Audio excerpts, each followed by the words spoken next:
Hello, Eau Claire. Isn't it good to have a candidate who can pronounce the name correctly? Wow. Les, thank you. Thank you for the introduction. More importantly, thank you for articulating what we know it means to live out here in the Midwest. Care for your neighbors. Kindness. I want to acknowledge a few people today. Somebody who I have to tell you might be the kindest human being I have ever met. Your governor, Tony Evers. A dear friend of mine who I had a chance to serve with in the House of Representatives, an incredible senator, Tammy Baldwin.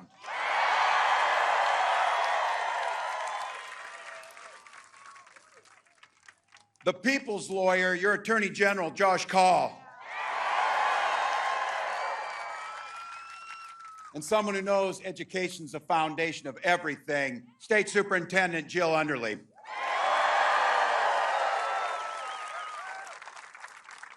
All the state and local officials are here, but I want to say that point of personal privilege on this, I got a bunch of my family down here in the front, so.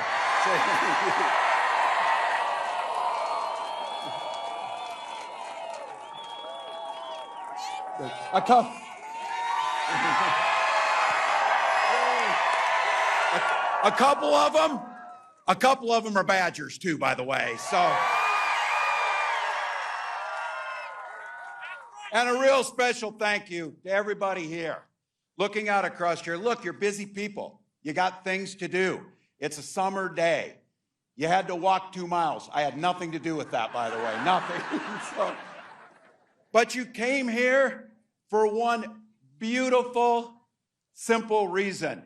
You love this country and this democracy.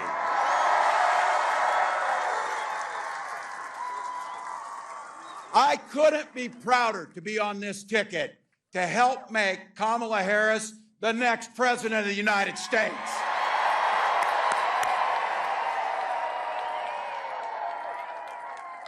You know it. Vice President Harris is on the side of the American people. She took on predators, fraudsters, transnational gang members. She stood up against powerful corporate interests, and she never hesitated, not once, to reach across the aisle if it improved people's lives. Being a Midwesterner too, I know a little something about commitment to people. I was born in a small town in Nebraska where community meant everything. My mom and dad taught me to show generosity to my neighbors and work for a common good. At 17, I joined the Army National Guard. For 24 years, I proudly wore the uniform of this nation.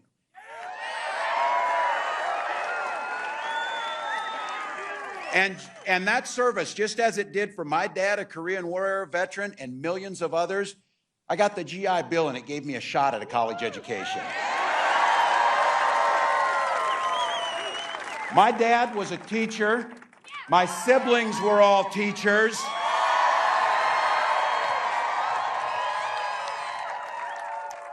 And 3 of them married teachers. It's noble work. I had the privilege of teaching public school, social studies, and coaching football for 20 years. And for all you Packer and Badgers fans, yeah, we did win a state championship. So it's what we do. But it was my students who encouraged me to run for office. I never thought that much about it, but they saw in me what I was hoping to instill in them. This idea of a commitment to a better world, a common good, a belief that one single person can actually make a difference.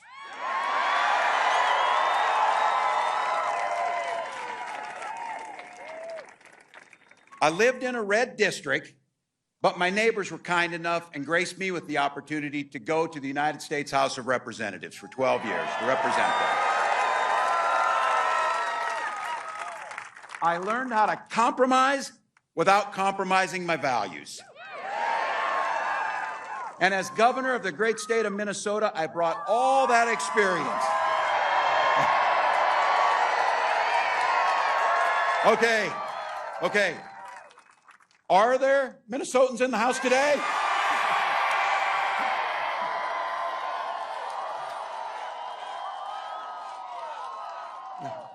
Bringing that experience to tackling the challenges that we're facing our state. We don't shy away from challenges, but I'll tell you what, Donald Trump, he sees the world differently than we see it. He has no understanding of service because he's too busy servicing himself. Again and again and again.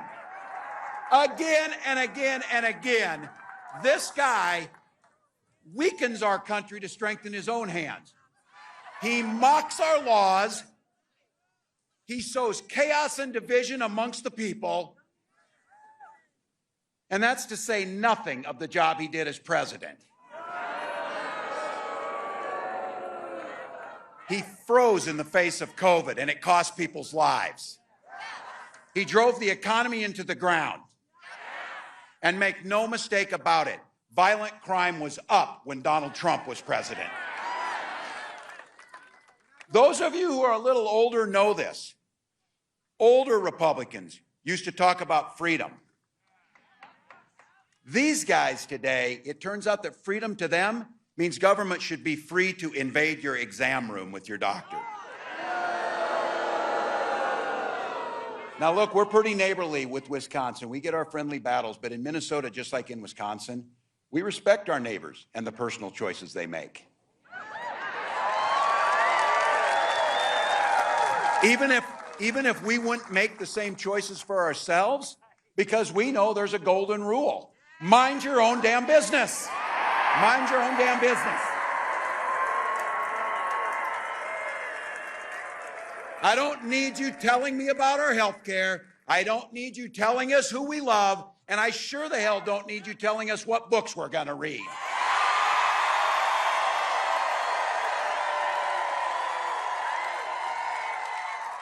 And there's a very personal one for me, and that includes IVF.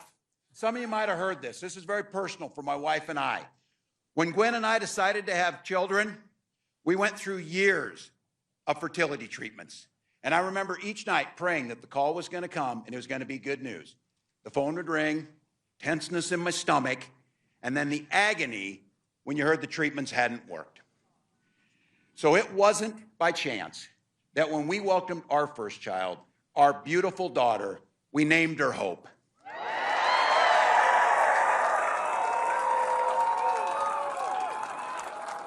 When Vice President Harris and I and everyone here talks about freedom, we mean the freedom to make your own healthcare decisions.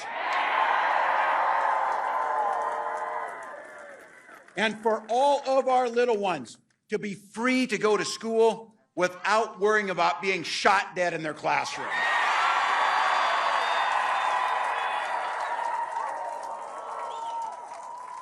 And just like Wisconsin, over in Minnesota, we believe in the Second Amendment, but we also believe in common sense gun violence laws.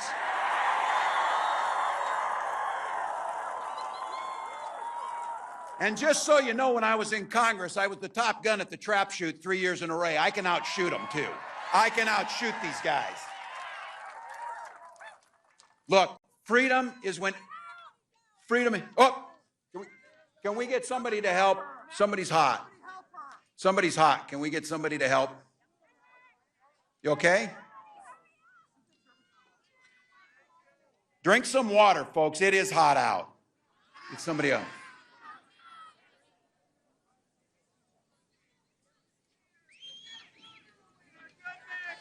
Thank you. We get water? They're so weird. They're so weird. They're so weird. You okay? So weird. Yeah.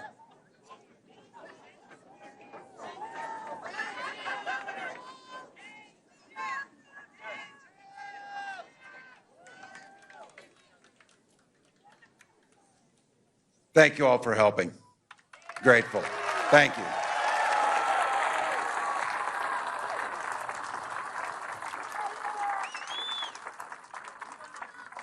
Thank y'all. Take care of one another on this. This is why we gather. Look, it's hot. It is hot. I'll come again. They've got folks here. We'll make sure we're okay. But I have to tell you all again, in all seriousness, to come and gather like this, to talk about our freedoms, the ability to talk about what could be good. And I have to say, this idea of caring for our neighbor and kindness and a hand up when somebody needs it, or just the sense of that people go through things and to be able to be there when they need it, that's who we are. It's not about mocking. It's not name callings. And you see it amongst them.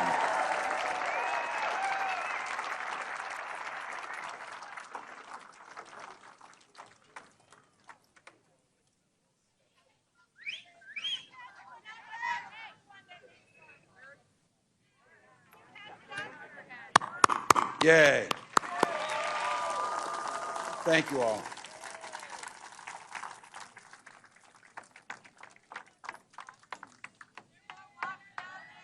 They do.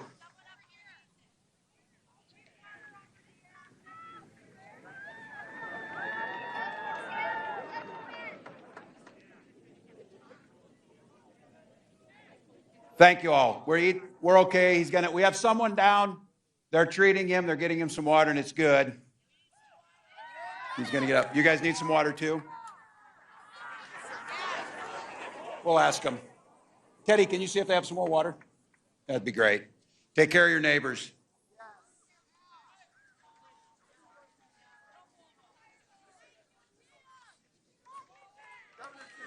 There we go.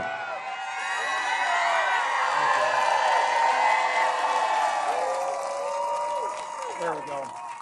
All right. All right, folks. Hey, they're getting him taken care of. We'll stay. I don't want to be too lighthearted. I thought about doing the Minnesota Rouser, but I thought that might be too much over here on you. Look, we'll get them taken care of. You know what this is about. This is about when they talk about the freedoms that we heard. And freedom in education means that our teachers aren't saddled with crippling debt when they go into this. It's student loan debt. And I'll tell you what a big part of this is. We settle our political differences not through violence, but through our votes. The question is pretty simple. This election is all about asking that question. Which direction will this country go in? Donald Trump knows the direction he wants to take us. He wants to take it back. He wants to do the things that you saw, but be very clear. Don't believe him when he plays dumb. He knows exactly what he's talking about. He knows exactly what Project 2025 will do in restricting and taking our freedoms. He knows that it rigs the economy for the super rich.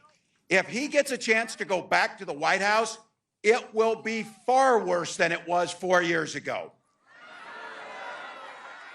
Raising costs for the middle class, repealing the Affordable Care Act, gutting Social Security and Medicare, the very safety nets that protect people when they're down. And of course, banning abortions across this country with or without Congress. This is where we talk to our neighbors. Donald Trump is not for you or your family. And Trump's running mate shares those same dangerous and backward beliefs. You know, just like all of us in regular America, we go to Yale, and then we have our careers funded by Silicon Valley billionaires, and then you write a book about the place you grew up and you trash that place. Come on, that's not who Wisconsin is. That's not who Minnesota is. We're better than that. We're better than that.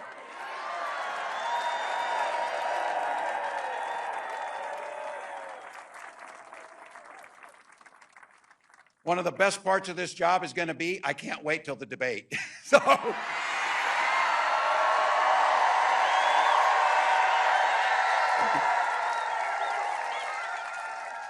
look, I've done this enough, and I know bullies, and I'm not a name caller, but what I am as a teacher, I observe things. So I want to tell you what I observed, and you've observed about these guys when you see them, that it's a very clear thing. Yes, they are creepy and weird as hell. You see it.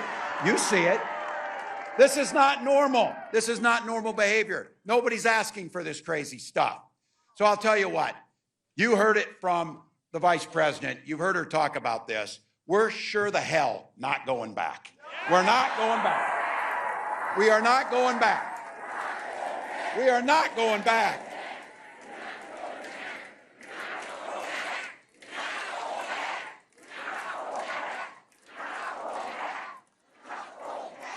We damn sure aren't, but it's even more than that. This is a campaign about where we're going, and that's a future where everyone matters and everyone's included.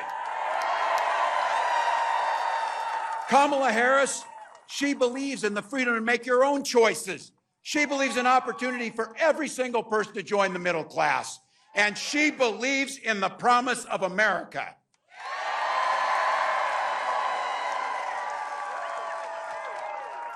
Thank you, Madam Vice President, for the trust that you've placed in me.